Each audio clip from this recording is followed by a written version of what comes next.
Meu nome é Andrea Ebert, sou ilustradora e artista conceitual. Em 2002 eu iniciei a minha carreira como ilustradora e em 2012 mudei para Lisboa. Então, em 2017 houve uma exposição na Biblioteca Gulbenkian sobre livro de artista. E foram convidados alguns artistas e a curadora naquela época disse que aquela coleção estava aberta ao público. Então eu fiquei curiosa e decidi fazer uma residência independente por 3 meses dentro da biblioteca. Então, como é que eu ia escolher esses 500 livros, né? Ou que livro dentro dessas 500 obras eu poderia escolher? Então, eu achei melhor ver os 500 um a um. E aqui eu vou contar um pouco das minhas dúvidas e questões que surgiram durante essa pesquisa. Como um livro convida uma pessoa? Diria que o livro pode convidar alguém por conter em si a vontade da hospitalidade, mesmo que esse convidado pertença a outra cultura e use linguagens diferentes. Então, um objeto que chama e fala já não é um objeto, e sim uma coisa. Trazendo as coisas de volta à vida, emaranhados criativos no mundo de materiais, do antropólogo Tim Ingold, defende que os objetos têm vida e, por isso, são coisas. Ele cita o arquiteto Álvaro Siza, que admitiu que nunca foi capaz de produzir uma casa real. Ele se refere à casa como uma máquina complicada, na qual todos os dias algo se estraga.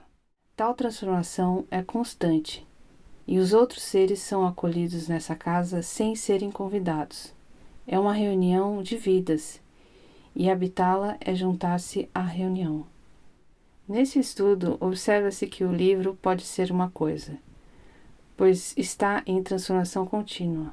Pensar que um objeto é uma coisa requer um exercício de olhar modelos e talvez mudá-los. Então eu decidi olhar o livro como um objeto. Então na ilustração tem uma metodologia de ver o livro na sua estrutura, né? Então tem a capa e o miolo.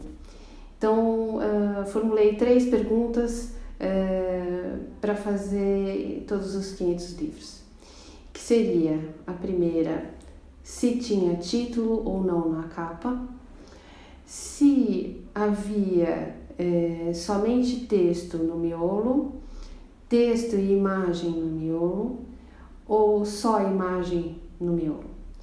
E também se havia numeração e se não havia numeração. Esses dados foram representados graficamente no livro-objeto que produzi no final do trabalho. E nessa investigação percebi que o processo de olhar a estrutura do livro num arquivo também o transforma. Durante essa pesquisa, fui colocando alguns asteriscos em alguns livros onde senti alguma ressonância. No total foram 12, e aqui falarei somente do livro Brazil Today, da artista brasileira Regina Silveira. Apesar de ter sido um livro de 1977, infelizmente representa o Brasil de hoje. Ela usou o formato e a estética do cartão postal para fazer interferências de serigrafia e encadernou com espiral de plástico usado na época. Há vários pontos que me interessam nesse livro, e um deles é a escala utilizada que cabe na palma da mão. Um objeto que não tem peso, tratado com material burocrático num símbolo de cartão postal. Tamanho, formato, peso. Em 2019, fiz uma exposição chamada Campos de Encontro sobre esta residência independente na Biblioteca Gulbenkian, e a fisicalidade tornou-se um ponto de partida para uma nova pesquisa. Havia um convite aos visitantes para preencher 2 fichas. A primeira ficha perguntava: Se quisesse descobrir um livro novo, como preencheria as questões abaixo? Que tamanho poderia ser esse livro? Mede 1 palmo de mão, 2 palmos de mão ou 3 palmos de mão? A capa deveria ser dura ou mole? Gostaria de estar com este livro de noite, à tarde ou de manhã? Marque onde é possível achar este livro. Na biblioteca, numa loja, na casa de alguém, num lugar público ou outros. A segunda ficha perguntava: se você tem um livro em mente e quer recomendar para um amigo, por favor preencha essas questões. Como adquiriu este livro? Numa biblioteca? Foi uma prenda? Comprou? Pegou emprestado ou outros? Você gostaria de estar com esse livro de noite, à tarde ou de manhã? O que mais faz lembrar esse livro? A capa, o cheiro, a textura ou o peso? Gostaria de estar com esse livro novamente? Sim ou não? Essa pesquisa convoca a pessoa a pensar o livro não pela sua categoria, e sim pelos seus sentidos. A forma de estar com o livro fisicamente no seu tempo e espaço. Então podemos mudar o modelo objeto e chamar livro coisa, que convida para ser habitado, e para habitar uma coisa é necessário estar disponível para imaginar, ter interpretações livres, sem julgamentos.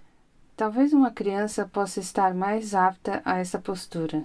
No entanto, um adulto também não está longe de poder imaginar, pois em algum momento, por exemplo, nomeou a dobra do livro como a orelha. Aqui o livro coisa, com a sua linguagem corporal, pode convidar o público de todas as idades.